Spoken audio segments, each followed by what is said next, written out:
Further proving my point about how negativity gets views on YouTube, our last video is now the most popular video we uploaded in the past 10 days and the third most popular we've uploaded in the past month. And this video? I'd be surprised if it got more than 25,000 views, to be honest. Anyway, this video isn't going to focus on one update because I think 99% of us could agree that Dungeons is by far the greatest update of all time, and the other 1% probably enjoy doing Slayers or something.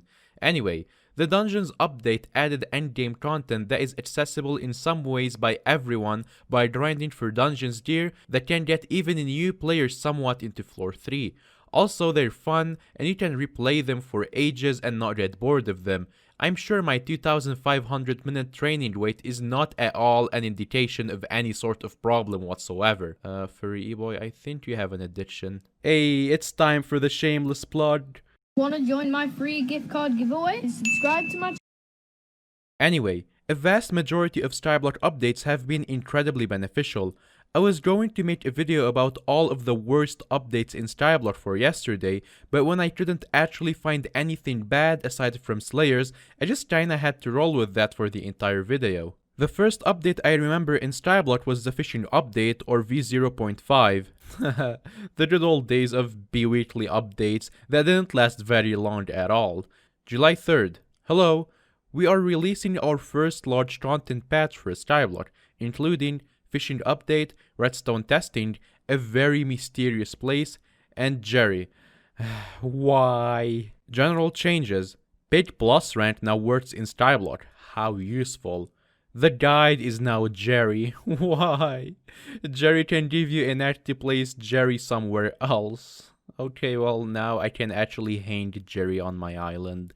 Jerry will now give you updates on Skyblock patches and eventual deliveries. Okay, well at least he gave me French bread so I can't complain. You can't get rid of Jerry because there is always another Jerry to replace him. All jokes aside, this update was great because it added the custom fishing mechanics that are really fun and somewhat relaxing to do when you're bored of the usual grind.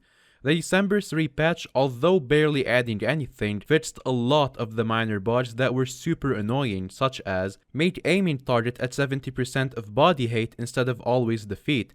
This essentially made it so the aiming enchant would actually aim at the things and not dive bomb into the ground below the enemy's feet and do absolutely nothing at all. Fixed a bug where the player's item on their cursor would be deleted forever if dropping it with double tap enabled and the player's inventory was full. You don't really need me to tell you why that was important to fix. And some of the added things include the personal bang, reducing the Maddox bat phone cooldown from 3 minutes to 5 minutes, and introducing the pooch sword.